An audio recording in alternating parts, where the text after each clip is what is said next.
ਸਤਿ ਸ੍ਰੀ ਅਕਾਲ। ਤੁਸੀਂ ਦੇਖ ਰਹੇ ਹੋ ਦਾ ਸਟੋਰੀ ਟੀਵੀ ਤੇ ਮੈਂ ਪ੍ਰਹਲਾਦ ਸੰਗੇਲੀਆ। ਸਾਲ 2021 ਚਲਾ ਗਿਆ ਤੇ 2022 ਦੀ ਆਮਦ ਹੋ ਚੁੱਕੀ ਹੈ। ਭਾਵੇਂ ਸਾਲ 2021 ਕਈਆਂ ਦੇ ਲਈ ਬਹੁਤ ਚੰਗਾ ਰਿਹਾ, ਪਰ ਇਹ ਵੀ ਹੈ ਕਿ ਕਈਆਂ ਦੇ ਲਈ ਬਹੁਤ ਜ਼ਿਆਦਾ ਚੰਗਾ ਨਾ ਰਿਹਾ ਹੋਵੇ। ਪਰ ਇਹ ਜ਼ਰੂਰ ਹੈ ਕਿ ਹਰ ਕੋਈ ਚਾਹੁੰਦਾ ਹੈ ਕਿ ਉਸ ਦਾ ਆਉਣ ਵਾਲਾ ਸਮਾਂ ਜਾਂ ਆਉਣ ਵਾਲਾ ਸਾਲ ਖੁਸ਼ੀਆਂ ਭਰਿਆ ਹੋਵੇ। 2021 ਦੀ ਗੱਲ ਕੀਤੀ ਜਾਵੇ ਤਾਂ ਇਹ ਸਾਲ ਕਿਸਾਨਾਂ ਅਤੇ ਕਿਰਸਾਨੀ ਦੇ ਲਈ ਕਿੰਨਾ ਕੁ ਚੰਗਾ ਰਿਹਾ ਅਤੇ ਕਿੰਨਾ ਕੁ ਮਾੜਾ ਰਿਹਾ, ਦੇਖੋ ਸਾਡੀ ਇਹ ਖਾਸ ਰਿਪੋਰਟ। ਦੇਸ਼ ਦੀ ਆਜ਼ਾਦੀ ਤੋਂ ਬਾਅਦ ਹੁਣ ਤੱਕ ਦੇ ਦੌਰ ਵਿੱਚ ਕਿਸਾਨਾਂ ਅਤੇ ਖੇਤੀ ਦੇ ਮੁੱਦਿਆਂ ਤੇ ਸਰਕਾਰ ਅਤੇ ਕਿਸਾਨਾਂ ਲਈ ਸਾਲ 2021 ਸਭ ਤੋਂ ਵੱਧ ਅਹਿਮ ਵਾਲਾ ਸਾਲ ਰਿਹਾ ਹੈ। ਜੂਨ 2020 ਦੇ ਵਿੱਚ ਕੇਂਦਰ ਸਰਕਾਰ 3 ਖੇਤੀ ਕਾਨੂੰਨਾਂ ਨੂੰ ਲੈ ਕੇ ਆਈ ਸੀ, ਜਿਸ ਤੋਂ ਬਾਅਦ ਵਿਰੋਧ ਵਜੋਂ ਕਿਸਾਨਾਂ ਨੇ ਅੰਦੋਲਨ ਦੀ ਸ਼ੁਰੂਆਤ ਕੀਤੀ। ਨਵੰਬਰ ਵਿੱਚ ਦਿੱਲੀ ਦੀਆਂ ਸਰਹੱਦਾਂ ਉੱਪਰ ਧਰਨਿਆਂ ਦੀ ਸ਼ੁਰੂਆਤ ਹੋ ਗਈ ਸੀ।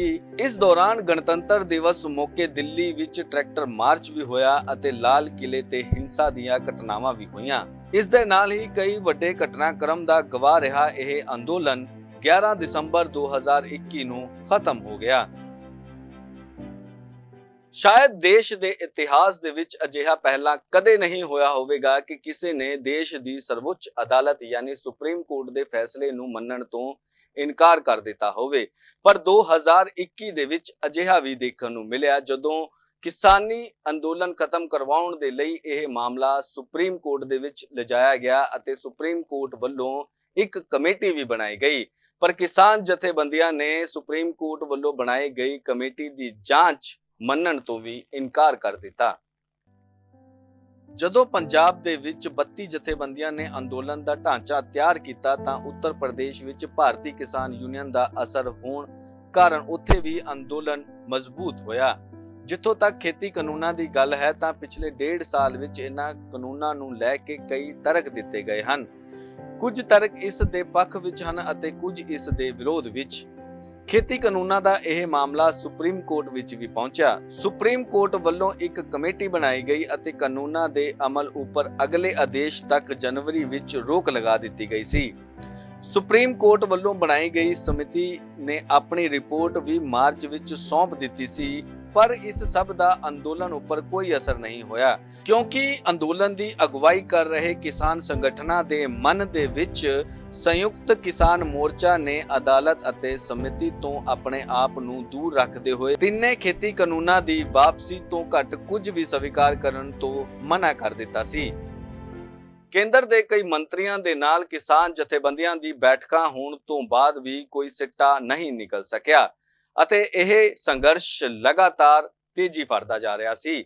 ਇਹ ਦੱਸਣਾ ਇਸ ਲਈ ਜ਼ਰੂਰੀ ਹੈ ਕਿਉਂਕਿ 2022 ਦੇ ਵਿੱਚ ਯਾਨੀ ਇਸ ਸਾਲ ਦੇਸ਼ ਦੇ 5 ਰਾਜਾਂ ਦੇ ਵਿੱਚ ਵਿਧਾਨ ਸਭਾ ਚੋਣਾਂ ਹੋਣ ਜਾ ਰਹੀਆਂ ਨੇ, ਜਿਸ ਨੂੰ ਲੈ ਕੇ ਕੇਂਦਰ ਸਰਕਾਰ ਇਹ ਡਰੀ ਹੋਈ ਸੀ ਕਿ ਉਸ ਨੂੰ ਰਾਜਨੀਤਿਕ ਨੁਕਸਾਨ ਪਹੁੰਚ ਸਕਦਾ ਹੈ। ਅਹਿਮ ਗੱਲ ਇਹ ਸੀ ਕਿ ਇਹਨਾਂ ਤਿੰਨੇ ਖੇਤੀ ਕਾਨੂੰਨਾਂ ਵਿੱਚ ਖੇਤੀ ਨੂੰ ਕੇਵਲ ਮਾਰਕੀਟਿੰਗ ਦੇ ਪੱਖ ਤੋਂ ਹੀ ਕੇਂਦਰ ਵਿੱਚ ਰੱਖਿਆ ਗਿਆ ਸੀ। ਸ਼ਾਇਦ ਨਿਰਧਾਰਕਾਂ ਦਾ ਮੰਨਣਾ ਹੋਵੇਗਾ ਕਿ ਖੇਤੀ ਉਤਪਾਦਨ ਦੀ ਮਾਰਕੀਟਿੰਗ ਕਰਕੇ ਖੇਤੀ ਨਾਲ ਸੰਬੰਧਿਤ ਸਮੱਸਿਆਵਾਂ ਦਾ ਨਿਪਟਾਰਾ ਹੋ ਜਾਵੇਗਾ। ਇਸ ਵਿੱਚ ਵੀ ਨਿੱਜੀ ਖੇਤਰ ਅਤੇ ਕਾਰਪੋਰੇਟ ਦੀ ਭੂਮਿਕਾ ਨੂੰ ਵਧਾ ਕੇ ਇਸ ਟੀਚੇ ਨੂੰ ਹਾਸਿਲ ਕਰਨਾ ਮੁੱਖ ਰਿਹਾ। ਇਸ ਪੂਰੀ ਸੁਧਾਰ ਨੀਤੀ ਵਿੱਚ ਕਿਸਾਨਾਂ ਦੇ ਲਈ ਕੀਮਤ ਦਾ ਕੋਈ ਸੰਕੇਤਕ ਪੈਮਾਨਾ ਤਿਆਰ ਕਰਨ ਬਾਰੇ ਕੋਈ ਗੱਲ ਨਹੀਂ ਕੀਤੀ ਗਈ ਸੀ। ਇਹਨਾਂ ਕਾਨੂੰਨਾਂ ਨੂੰ ਬਣਾਉਣ ਦੇ ਤਰੀਕੇ ਬਾਰੇ ਸਰਕਾਰ ਅਤੇ ਅਧਿਕਾਰੀ ਕੋਈ ਠੋਸ ਸਫਾਈ ਨਹੀਂ ਦੇ ਸਕੇ। ਸਰਕਾਰ ਲਗਾਤਾਰ ਪ੍ਰਚਾਰ ਕਰਦੀ ਰਹੀ ਕਿ ਇਹ ਤਿੰਨੇ ਖੇਤੀ ਕਾਨੂੰਨ ਕਿਸਾਨਾਂ ਦੇ ਫਾਇਦੇ ਲਈ ਹਨ। ਸ਼ਾਇਦ ਸਰਕਾਰ ਨੂੰ ਅਹਿਸਾਸ ਨਹੀਂ ਸੀ ਕਿ ਕਿਸਾਨ ਅੰਦੋਲਨ ਇੰਨਾ ਲੰਬਾ ਅਤੇ ਪ੍ਰਭਾਵਸ਼ਾਲੀ ਹੋ ਜਾਵੇਗਾ, ਜਿਸ ਨਾਲ ਉਹਨਾਂ ਨੂੰ ਰਾਜਨੀਤਿਕ ਨੁਕਸਾਨ ਵੀ ਹੋ ਸਕਦਾ ਹੈ। ਬਾਕੀ ਦੇ 2 ਖੇਤੀ ਕਾਨੂੰਨਾਂ ਨੂੰ ਵੀ ਇਸ ਗੁੱਸੇ ਅਤੇ ਨਾਰਾਜ਼ਗੀ ਦਾ ਸਾਹਮਣਾ ਕਰਨਾ ਪਿਆ। ਵਿਰੋਧੀਆਂ ਦਾ ਤਰਕ ਸੀ ਕਿ ਐਸੈਂਸ਼ੀਅਲ ਕੁਆਲਿਟੀਜ਼ ਐਕਟ ਵਿੱਚ ਢਿੱਲ ਦੇਣ ਨਾਲ ਵਪਾਰੀ ਜਮਾਖੋਰੀ ਕਰਨਗੇ। ਤੀਸਰਾ ਕਾਨੂੰਨ ਕੰਟਰੈਕਟ ਖੇਤੀ ਨਾਲ ਸੰਬੰਧਿਤ ਸੀ। ਇਸ ਕਾਨੂੰਨ ਨੂੰ ਲੈ ਕੇ ਕਿਸਾਨ ਅੰਦਰ ਇਹ ਧਾਰਨਾ ਘਰ ਕਰ ਗਈ ਕਿ ਇਹ ਕਾਨੂੰਨ ਉਹਨਾਂ ਦੀ ਜ਼ਮੀਨ ਨੂੰ ਹੜੱਪਣ ਦੇ ਲਈ ਕੰਮ ਕਰੇਗਾ। ਇਸ ਅੰਦੋਲਨ ਨੇ ਕਈ ਲੀਡਰਾਂ ਅਤੇ ਰਾਜਨੀਤਿਕ ਪਾਰਟੀਆਂ ਦੇ ਉਹ ਭਰਮ ਤੋੜ ਕੇ ਰੱਖ ਦਿੱਤੇ ਜੋ ਇਸ ਅੰਦੋਲਨ ਨੂੰ ਵੰਡਣ ਦੀ ਫਿਰਾਕ ਦੇ ਵਿੱਚ ਸੀ। ਇਸ ਅੰਦੋਲਨ ਦੌਰਾਨ ਕਈ ਛੋਟੇ ਸੰਗਠਨ ਇਸ ਤੋਂ ਵੱਖ ਵੀ ਹੋਏ, ਪਰ ਜ਼ਿਆਦਾਤਰ ਨਾਲ ਹੀ ਰਹੇ। ਰਾਜਨੀਤਿਕ ਦਲ ਕਿਸਾਨਾਂ ਦੇ ਖਿਲਾਫ ਜਨਮਤ ਨਹੀਂ ਬਣਾ ਸਕੇ। ਅਜਿਹੇ ਵਿੱਚ ਇਹ ਵੀ ਸਾਫ਼ ਹੋ ਗਿਆ ਹੈ ਕਿ ਕੋਈ ਅਜਿਹਾ ਰਾਜਨੇਤਾ ਨਹੀਂ ਹੈ ਜੋ ਖੁਦ ਨੂੰ ਕਿਸਾਨ ਨੇਤਾ ਕਹਿ ਸਕੇ। ਰਾਜਨੀਤਿਕ ਦਲਾਂ ਦਾ ਕਿਸਾਨ ਸੰਗਠਨ ਕੇਵਲ ਕਾਗਜ਼ੀ ਹੈ ਅਤੇ ਜ਼ਮੀਨ ਉੱਪਰ ਉਹਨਾਂ ਦਾ ਕੋਈ ਠੋਸ ਆਧਾਰ ਨਹੀਂ ਹੈ। ਸਾਲ 2021 ਦੀ ਇੱਕ ਖਾਸ ਗੱਲ ਇਹ ਵੀ ਹੈ ਕਿ ਦਿੱਲੀ ਦੀ ਸਰਹੱਦਾਂ ਤੇ ਬੈਠੇ ਕਿਸਾਨਾਂ ਦੇ ਮੰਚ ਜਾਂ ਸਟੇਜ ਤੇ ਕਿਸੇ ਵੀ ਲੀਡਰ ਜਾਂ ਰਾਜਨੀਤਿਕ ਪਾਰਟੀ ਦੇ ਆਗੂ ਨੂੰ ਜਾਣ ਦੀ ਅਨੁਮਤੀ ਨਹੀਂ ਦਿੱਤੀ ਗਈ ਸੀ। ਪਰ ਅੰਦੋਲਨ ਤੋਂ ਬਾਅਦ 32 ਵਿੱਚੋਂ 22 ਕਿਸਾਨ ਜਥੇਬੰਦੀਆਂ ਨੇ ਆਪਣੀ ਰਾਜਨੀਤਿਕ ਪਾਰਟੀ ਦਾ ਐਲਾਨ ਕਰ ਦਿੱਤਾ। ਹਾਲਾਂਕਿ ਕਈ ਜਥੇਬੰਦੀਆਂ ਵੱਲੋਂ ਇਸ ਦਾ ਵਿਰੋਧ ਕੀਤਾ ਗਿਆ, ਪਰ ਕਈਆਂ ਵੱਲੋਂ ਇਸ ਪਾਰਟੀ ਦਾ ਸਪੋਰਟ ਵੀ ਕੀਤਾ ਜਾ ਰਿਹਾ ਹੈ। ਕਿਸਾਨਾਂ ਦੇ ਦਿੱਲੀ ਸਰਹੱਦਾਂ ਤੋਂ ਘਰ ਵਾਪਸ ਤੋਂ ਬਾਅਦ ਇੱਕ ਵੱਡੀ ਘਟਨਾ ਹੋਈ। ਜੋ ਸੰਗਠਨ ਕਾਨੂੰਨਾਂ ਦੇ ਖਿਲਾਫ ਅੰਦੋਲਨ ਨੂੰ ਗੈਰ ਰਾਜਨੀਤਿਕ ਆਖ ਰਹੇ ਸਨ, ਉਹਨਾਂ ਵਿੱਚੋਂ ਪੰਜਾਬ ਦੀਆਂ 22 ਜਥੇਬੰਦੀਆਂ ਨੇ ਸੰਯੁਕਤ ਸਮਾਜ ਮੋਰਚਾ ਬਣਾ ਕੇ ਪੰਜਾਬ ਵਿੱਚ ਚੋਣ ਲੜਨ ਦਾ ਐਲਾਨ ਕਰ ਦਿੱਤਾ।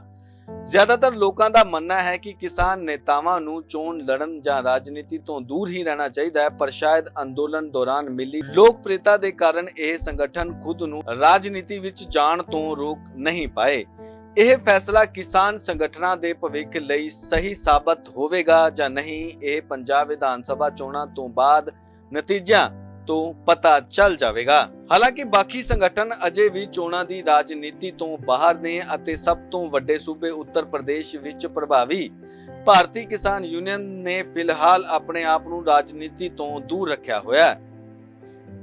ਇਸ ਗੱਲ ਤੋਂ ਵੀ ਮੁਨਕਰ ਨਹੀਂ ਕੀਤਾ ਜਾ ਸਕਦਾ ਜੇਕਰ ਕਿਸਾਨ ਸੰਗਠਨ ਰਾਜਨੀਤੀ ਵਿੱਚ ਆਉਣਗੇ ਤਾਂ ਉਹਨਾਂ ਦੀ ਸਾਖ ਨੂੰ ਨੁਕਸਾਨ ਪਹੁੰਚੇਗਾ ਅਤੇ ਜੋ ਕੁਝ ਕਿਸਾਨ ਅੰਦੋਲਨ ਦੌਰਾਨ ਹਾਸਿਲ ਹੋਇਆ ਹੈ ਉਸ ਦਾ ਵੱਡਾ ਹਿੱਸਾ ਗਵਾਉਣ ਦਾ ਖਤਰਾ ਬਣਿਆ ਰਹੇਗਾ। ਸਾਲ 2021 ਉਹਨਾਂ ਕਿਸਾਨਾਂ ਦੇ ਪਰਿਵਾਰਾਂ ਦੇ ਲਈ ਕਹਿਰ ਬਣਿਆ ਰਿਹਾ ਜਿਨ੍ਹਾਂ ਦੇ ਪਰਿਵਾਰਕ ਮੈਂਬਰਾਂ ਦੀ ਮੌਤ ਕਿਸਾਨੀ ਅੰਦੋਲਨ ਦੇ ਦੌਰਾਨ ਹੋਈ ਹੈ, ਜਿਨ੍ਹਾਂ ਨੂੰ ਬਾਅਦ ਦੇ ਵਿੱਚੋਂ ਸ਼ਹੀਦ ਦਾ ਦਰਜਾ ਵੀ ਦਿੱਤਾ ਗਿਆ।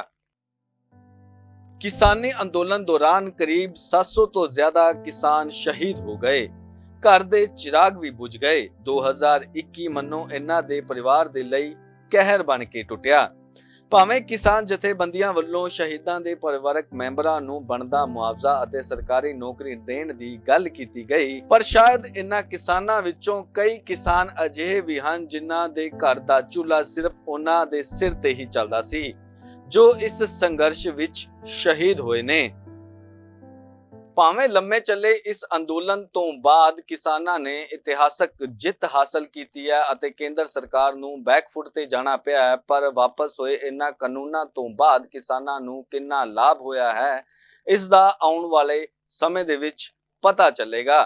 ਬਹਰਹਾਲ ਇਹ ਜ਼ਰੂਰ ਕਿਹਾ ਜਾ ਸਕਦਾ ਹੈ ਕਿ 2021 ਦੇ ਵਿੱਚ ਲਗਭਗ 1 ਸਾਲ ਚੱਲੇ ਕਿਸਾਨੀ ਅੰਦੋਲਨ ਦੀ ਇਸ ਜਿੱਤ ਨੇ ਇਤਿਹਾਸ ਦੇ ਪੰਨਿਆਂ ਦੇ ਵਿੱਚ ਆਪਣਾ ਨਾਮ ਦਰਜ ਕਰਵਾ ਦਿੱਤਾ ਹੈ, ਜਿਸ ਨੂੰ ਆਉਣ ਵਾਲੀਆਂ ਪੀੜ੍ਹੀਆਂ ਸਦਾ ਯਾਦ ਰੱਖਣਗੀਆਂ। ਫਿਲਹਾਲ ਮੈਨੂੰ ਦਿਓ ਇਜਾਜ਼ਤ, ਤੁਸੀਂ ਦੇਖਦੇ ਰਹੋ ਦ ਸਟੋਰੀ ਟੀਵੀ।